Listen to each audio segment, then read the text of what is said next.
के वडोदरा में एक तेज रफ्तार कार ने 7 लोगों को रौंद दिया। The reckless driving resulted in the death of a woman as a drunk driver. कि गुजरात जो पिछले 64 साल से ड्राई स्टेट कहलाता है, वहाँ हर साल 20 लाख से ज्यादा लोग शराब पीते हैं।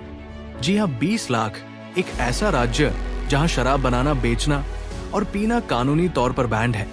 वहाँ अंडरग्राउंड में अल्कोहल का खेल ऐसा चल रहा है कि सरकार को हर साल $2 बिलियन यानी करीब 16,000 करोड़ रुपए का नुकसान हो रहा है। लेकिन ये तो बस शुरुआत है। आज हम खोलेंगे गुजरात की उस सच्चाई को जो बाहर से ड्राई दिखती है पर अंदर से ड्रंक की कहानी बयां करती है।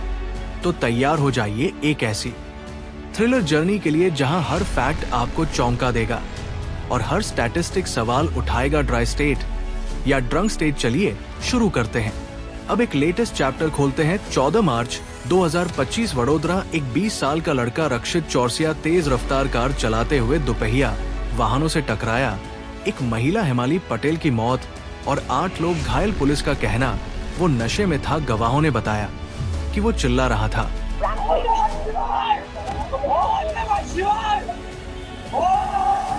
कि उसने ड्राइव करने से पहले बोतल से कुछ पिया।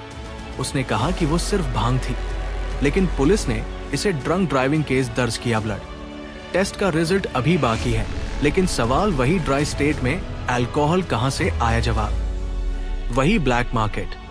25 जुलाई 2022 बोटाड और अहमदाबाद के गांवों में एक रात में 42 लोग मर गए। वजह मेथनॉल से बनी जहरीली शराब, जिसमें 98.99% तक पॉइजन था। 97 लोग अस्पताल में भर्ती हुए। कई अंधे हो गए, कईयों के ऑर्गन्स फेल हो गए।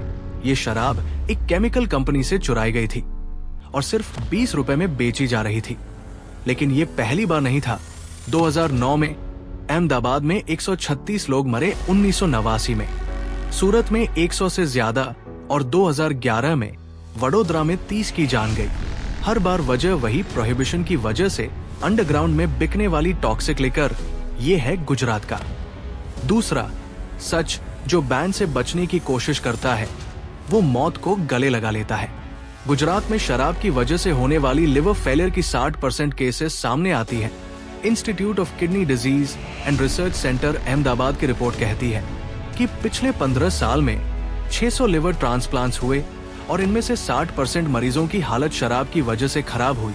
अब सोचिए, एक ड्राई स्टेट में इतना अल्कोहल कहां से आ रहा है?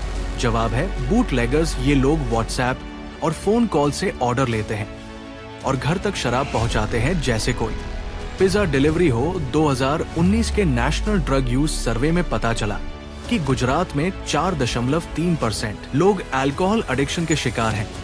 लेकिन असल आंकड़ा इससे कहीं ज्यादा हो सकता है। ये है गुजरात का पहला रहस्य बैन के बावजूद शराब की नदियां बह रही है। गुजरात में हर साल इलीगल लिकर की कीमत 20 करोड़ रुपए से ज्यादा की पकड़ी जाती है। 2023 में स्टेट मॉनिटरिंग सेल ने 466 प्रोहिबिशन वायलेशंस दर्ज किए और 40 रुपए करोड़ की गुड्स जब्त की। लेकिन ये तो सिर्फ वो है जो पकड़ा गया। जो नहीं पकड़ा जाता वो कितना होगा। आसपास के स्टेट्स राजस्थान, मध्य प्रदेश, महाराष्ट्र से स्मगलिंग का जाल ऐसा फैला है कि गुजरात का ड्राई टैग मजाक बनकर रह गया है। और ये मजाक तब खतरनाक हो जाता है जब लोग जहरीली शराब पीकर मरने लगते हैं। तो अब बड़ा सवाल, ये प्रोहिबिशन सचमुच काम कर रही है? डेटा कहता है नहीं। 1999 से 2009 तक प्रोहिबिशन वायलेशंस के सिर्फ 9% मामलों में सजा हुई। पुलिस और बूटलेगर्स का गठजोड़ इतना मजबूत है कि 2009 में 8,000 से ज्यादा रेड्स के बाद भी खेल जारी रहा। और समाज पर असर 1-2-0-0-506 के सर्वे में 74% पुरुषों ने कहा कि पत्नी को मारना जायज है। अल्कोहल बैन के बावजूद डोमेस्टिक वायलेंस कम नहीं हुआ, उल्टा सरकार हर साल 16,000 करोड़ रुपए का टैक्स रेवेन्यू गवा रही है, जो स्कूल्स और हॉस्पिटल्स बना सकता था। लेकिन एक ट्विस्ट और है। 2023 में गिफ्ट सिटी में वाइन एंड डाइन की इजाजत दी गई। क्यों? ग्लोबल बिजनेस को लुभाने के लिए। तो क्या गुजरात का ड्राई स्टेट टैग सिर्फ आम लोगों के लिए है? हाई प्रोफाइल इलाकों में रूल्स ढीले क्यों? ये है गुजरात की दोहरी सच्चाई।